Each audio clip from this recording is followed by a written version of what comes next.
میرے نبی پاک صلی اللہ تعالی علیہ وسلم نے فرمایا ہر چیز اپنے رب سے مانگ، ہر چیز مانگ، ہر چیز مانگ۔ یا رسول اللہ کیا کچھ؟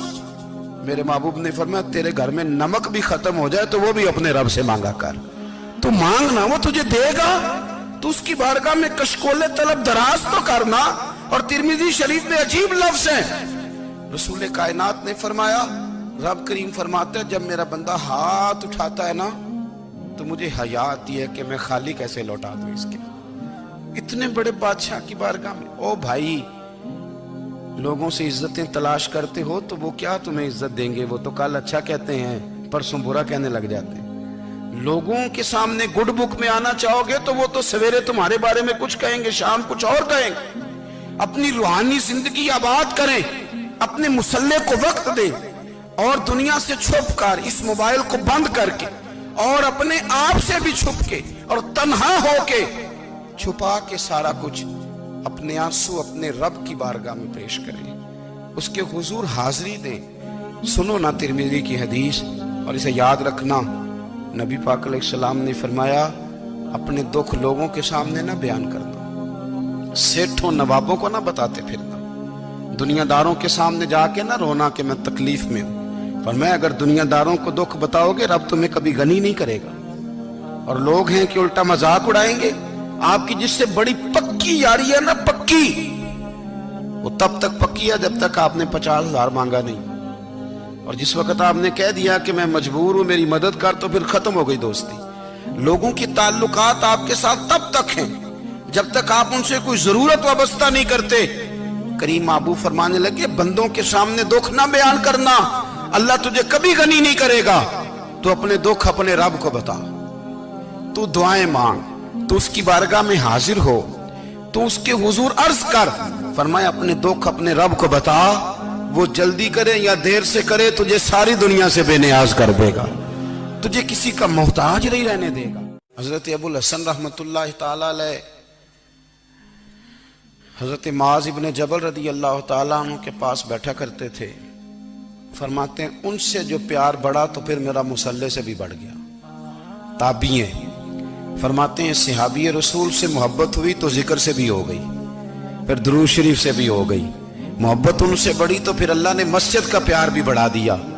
آپ فرماتے ہیں کہ میری ہر وقت بھی یہ چاہتی تھی کہ بس اللہ اللہ کروں، بس اللہ اللہ کروں، بس نہ میں ذرا تھوڑی جان چھڑاؤں لوگوں سے، کو 10 منٹ ملے تو میں کچھ 4 نفل پڑھ لوں، میں تھوڑا سا نہ بچوں لوگوں سے، اور مجھے تسبیح ملے تو میں نہ کچھ 400-500 دفعہ استغفار پڑھوں، سبحان اللہ، الحمدللہ، اللہ اکبر، لا حول ولا قوت الا باللہ، میں نہ تسبیحات پڑھوں۔ فرماتے ہیں کہ بچے تھے گھر میں 6-7، غربت تھی، کام ملتا کوئی نہیں تھا، اور میں کام چور نہیں تھا، کام ڈھونڈتا تھا، پر اللہ کی قدرت کے کام نہیں ملتا تھا۔ فرماتے ہیں کہ میں نے ایک دن اپنی اہلیہ سے کہا کہ آج میں پھر جاتا ہوں کام ڈھونڈنے، تو میری بیوی بڑی فرما بردار تھی، پر اس دن نہ غربت کے ہاتھوں تنگ آ کے کہنے لگی آج نانا کوئی تو چیز لے کے آیا، تو مجھ سے بچوں کی بھوک نہیں دیکھی جاتی، یہ سب روگاں دا روگ محمد جس دا نام غریبی، کنڈ بلا کے لنگ جاندے نہیں دوست یار قریبی، آج نہ کچھ لے کے آیا تو میں بچے لے کے میکے چلی جاؤں گی۔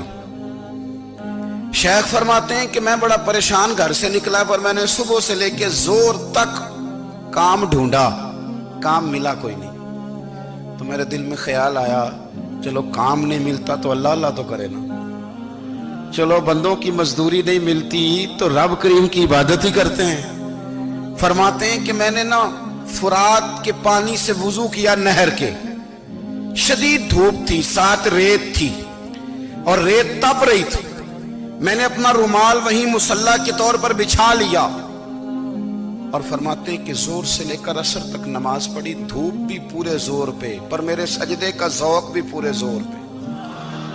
فرماتے ہیں سورج بھی چمک رہا ہے اور رب کی عبادت کا ذوق بھی پورے زور پہ، میں سجدہ کروں تو پھر میرا اٹھانے کو جی نہ چاہے۔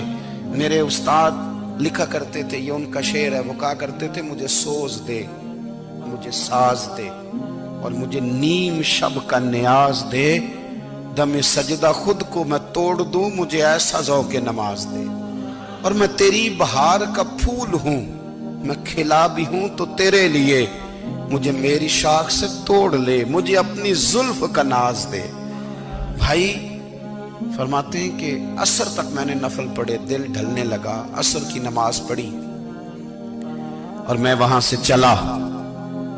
اب میں جب نکلنے لگا تو دل میں خیال آیا کہ چھوٹی چھوٹی دیواریں ہیں گھر کی، بغیر کچھ لیے جاؤں گا تو بیوی دور سے دیکھے گی تو شور کرے گی کہ پھر خالی ہاتھ آ گیا ہے۔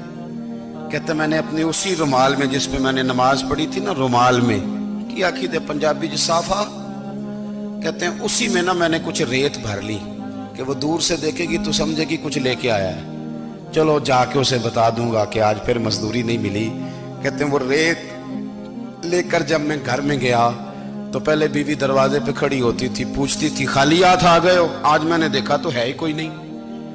فرماتے ہیں میں اندر داخل ہوا، سلام لیے، کونے میں میں نے وہ رومال رکھ دیا اور میں نے آواز دی کہ بھلی مانس کہاں ہو؟ تو وہ کہنے لگی آپ منہ ہاتھ دھو لیں، میں روٹی لے کے آئی۔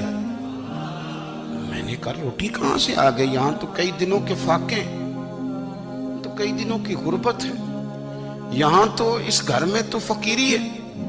فرماتے ہیں کہ وہ روٹی لے کے آئی اور اس وقت کی جو موجودہ نعمتیں تھیں، سمجھ لیں سلاد، اچار، ہر چیز ساتھ لائی۔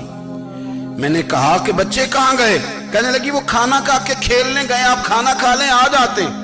کھانا اس نے چن دیا۔ میں نے حیرت انگیز لہجے میں ساری نعمتیں اپنے دسترخوان پہ دیکھ کر کے بیوی سے پوچھا یہ کہاں سے آیا کھانا؟ بچوں کو تو نے کہاں سے کھانا کھلایا؟ یہ سارا کچھ کیسا ہے؟